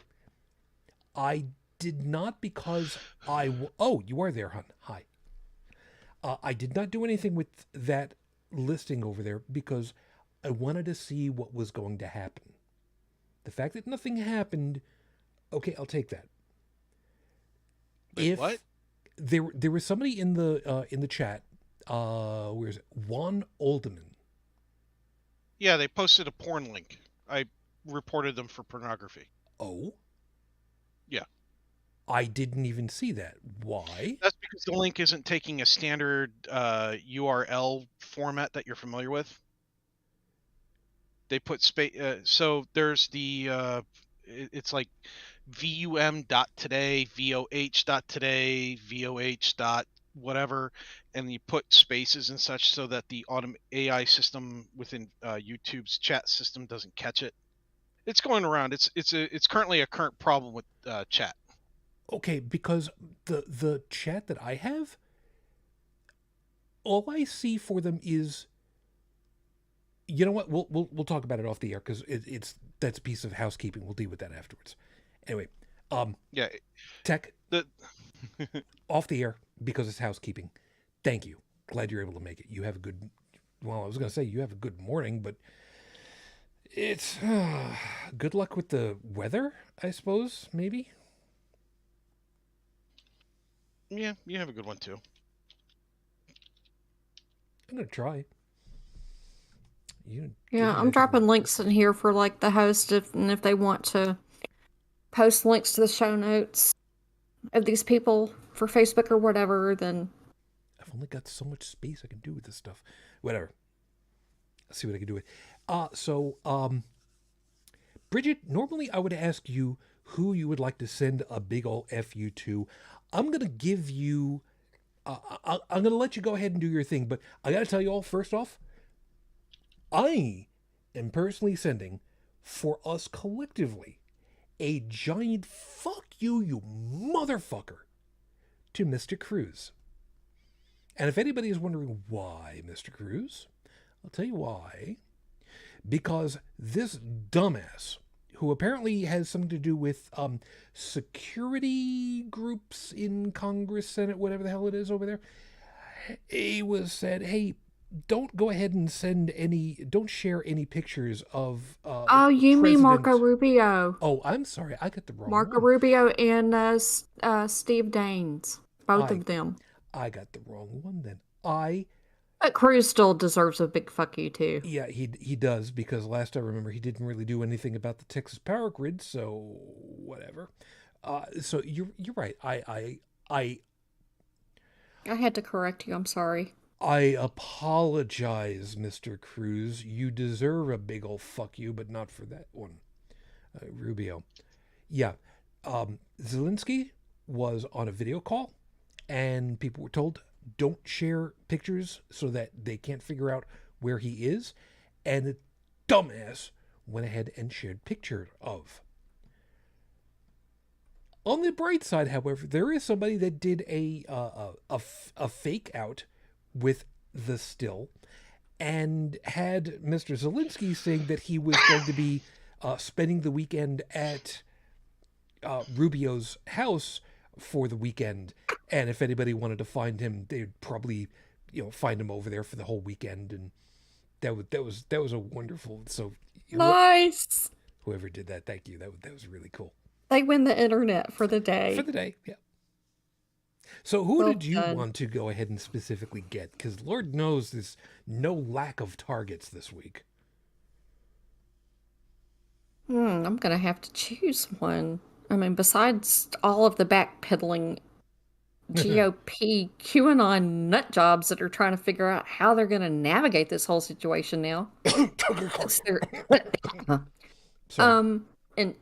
how they're going to fund their Mar-a-Lago memberships now that, funding is being cut off from Russia. Mm-hmm. Wow. There's two, and they both come out of Florida. All right. I am going to have to say fuck you to Ron DeSantis, because you are still peddling this conspiracy bullshit. Fuck you. And Rick Scott was the governor of Florida. He is now senator from Florida. I will remind people that years back, before he became governor of Florida, actually, was it during his first term? When he committed Medicare and Medicaid fraud for hundreds of millions of dollars and got away with it, basically, even though he got busted, he had to pay some fines, whoopie ding dong, but his wife still made bank off of it. He now has hundreds of millions of dollars that he is using to help fund the GQP who are running against people who supported impeachment. Since their funds are being sucked dry now with shutdown of Russian banking and all that, he is going to be doing the funding himself. So fuck you.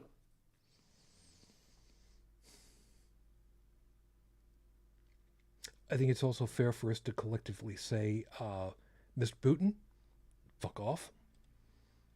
And I think a massive congrats go to every badass in Ukraine. The grandma who is telling the soldiers, Go ahead and put these sunflower seeds in your pocket so that you will grow something nice when you lie down to die. I'm paraphrasing, but not very far. And the guys that were at, what was it, Snake Island? Yeah, Snake Island. Yeah. Yeah. The ones who, over the air, on the radio, were basically told, stand down and power down your Or vessel you and prepare to be boarded. They answered back on the radio, Russian warship, go fuck yourself.